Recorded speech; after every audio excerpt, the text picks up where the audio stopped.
नमस्कार, good morning and welcome. S exam live के educational YouTube channel में आप सभी का बहुत बहुत स्वागत है। जी हाँ दोस्तों, अगर आप इस सेशन को फर्स्ट टाइम अटेंड कर रहे हैं तो वीडियो को लाइक कर दीजिए, शेयर कर दीजिए और चैनल को सब्सक्राइब कर लीजिए। तो चलते हैं आज के सेशन के पहले क्वेश्चन पर, और ये रहा आज के सेशन का फर्स्ट क्वेश्चन। SCO सितंबर 2022 में संघाई सहयोग संगठन का बैठक कहाँ होने जा रहा है? Bharat, Sri Lanka, Uzbekistan, Kazakhstan. दोस्तों इसका जो करेक्ट ऑप्शन है ऑप्शन नंबर सी, उज्बेकिस्तान आपका जो एकदम सही ऑप्शन है। ऑप्शन नंबर सी बिल्कुल सही ऑप्शन हो जाएगा। दोस्तों यहाँ पर आपको दो इंपॉर्टेंट पॉइंट याद रखना है। पहला, इस बैठक में प्रधानमंत्री नरेंद्र मोदी प्रतिभाग करेंगे। दूसरा पॉइंट आपको याद रखना है, 8 देश प्रतिभाग करने जा रहे हैं। SCO को फुल फॉर्म होता है संघाई सहयोग संगठन। चलते हैं अगले क्वेश्चन पर और देखते हैं अगला क्वेश्चन।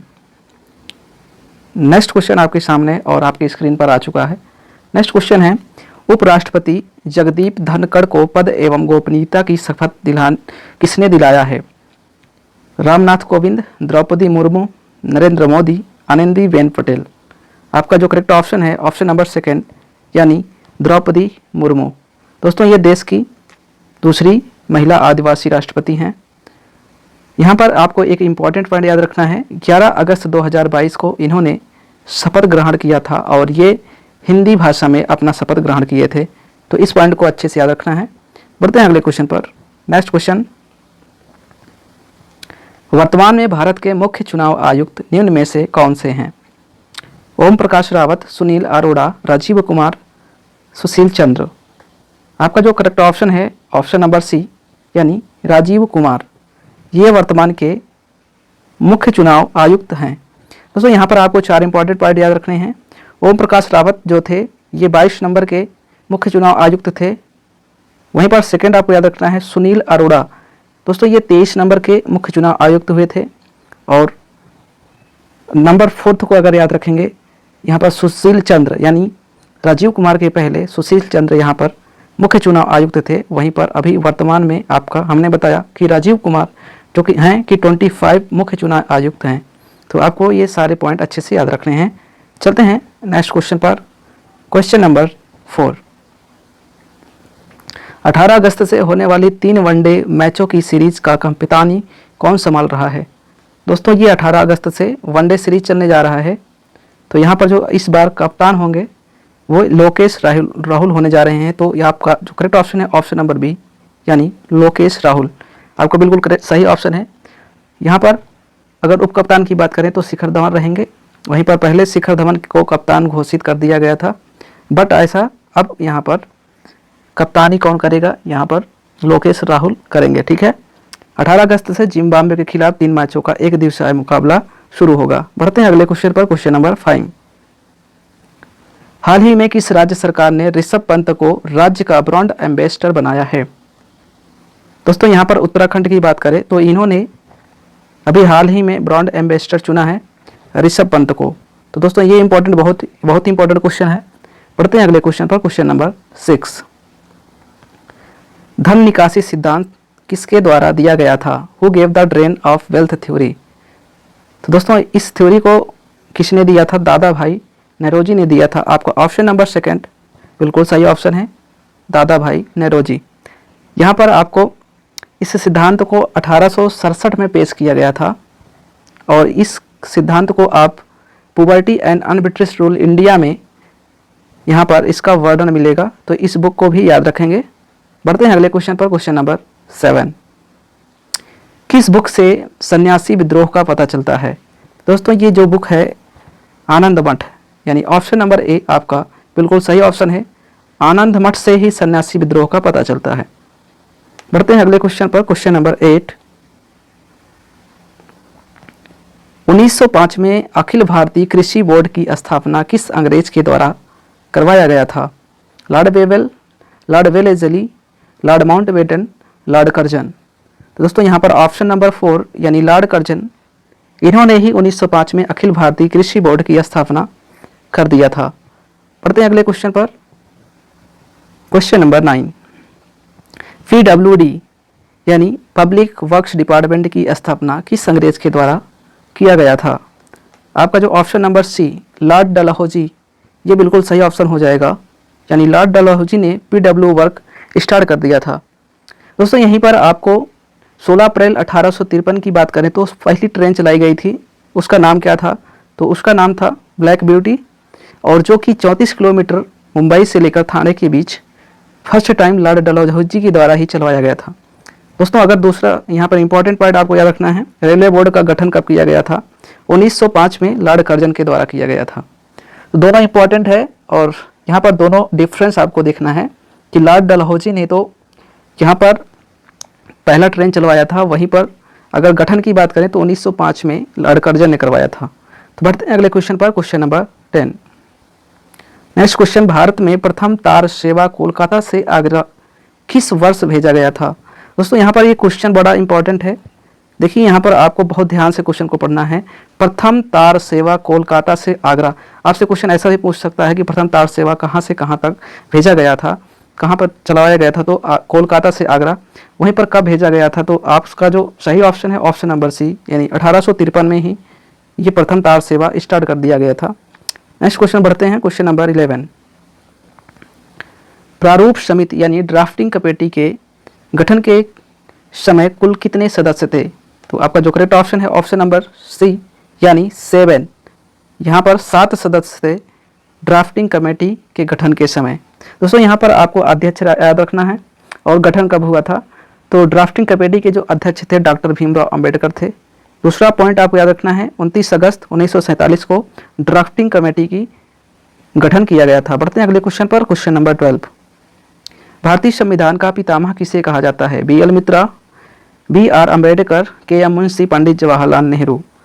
आपका जो करेक्ट ऑप्शन है भीमराव अंबेडकर, यानी इन्हीं को भारतीय संविधान का पिता कहा जाता है, doctor Bhimrao Ambedkar. Option number B बिल्कुल सही ऑप्शन हो जाएगा। बढ़ते हैं अगले क्वेश्चन पर, क्वेश्चन नंबर 13। भारतीय संविधान को स्वीकार यानी अंगीकृत कब किया गया था? दोस्तों मैनी टाइम से एग्जाम में पूछा गया क्वेश्चन है, तो इसलिए इस क्वेश्चन बहुत इंपॉर्टेंट क्वेश्चन है। तो यहाँ पर आपका जो संविधान को अंगीकृत करने का काम 26 नवंबर 1949 को कर लिया गया था, यानी आपका जो करेक्ट ऑप्शन है ऑप्शन नंबर ए, 26 नवंबर 1949 बिल्कुल सही ऑप्शन हो जाएगा। बढ़ते हैं अगले क्वेश्चन पर, क्वेश्चन नंबर 14। ये रहा 14 नंबर क्वेश्चन, भारतीय संविधान दिवस कब मनाया जाता है? अभी पिछले क्वेश्चन हमने बताया कि 26 नवंबर 1949 को संविधान को अंगीकृत कर लिया गया था, लेकिन लागू कब किया गया था? तो 26 जनवरी 1950 को लागू किया गया था, यानी जो आपका करेक्ट ऑप्शन है ऑप्शन नंबर ए, 26 नवंबर जब अंगीकृत किया गया था, तो उसी डेट को आपको याद रखना है और उसी डेट को हम लोग संविधान दिवस मनाते हैं। ठीक है, नेक्स्ट क्वेश्चन बढ़ते हैं, क्वेश्चन नंबर 15। भारतीय संविधान कब लागू किया गया था? हमने आपको बताया कि भारतीय संविधान 26 जनवरी 1950 को लागू कर दिया गया था। आपका जो सही ऑप्शन है ऑप्शन नंबर डी बिल्कुल राइट ऑप्शन होगा, ऑप्शन नंबर डी। चलते हैं अगले क्वेश्चन पर, क्वेश्चन नंबर 16। ये रहा क्वेश्चन नंबर 16।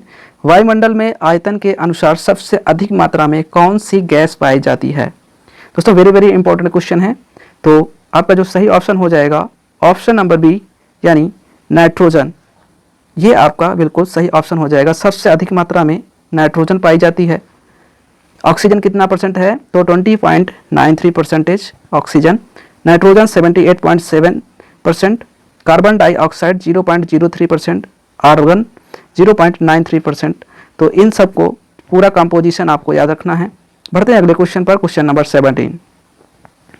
ऑक्सीजन गैस वायुमंडल में कितने किलोमीटर की ऊंचाई तक पाई जाती है? तो दोस्तों ये 64 किलोमीटर तक की ऊंचाई पर पाया जाता है, यानी ऑप्शन नंबर डी आपका बिल्कुल सही ऑप्शन है, 64 किलोमीटर। नेक्स्ट क्वेश्चन आपके स्क्रीन पर, वायुमंडल की सबसे भारी गैस कौन सी है? Nitrogen, oxygen, carbon dioxide, ozone gas. तो आपका जो सबसे भारी गैस है वायुमंडल में वो है carbon dioxide. Option number C बिल्कुल सही ऑप्शन हो जाएगा। इसी वजह से यह सबसे निचली परत में पाई जाती है। और आपको दूसरा चीज़ याद रखना है, इसका विस्तार कितना है? 32 किलोमीटर तक है।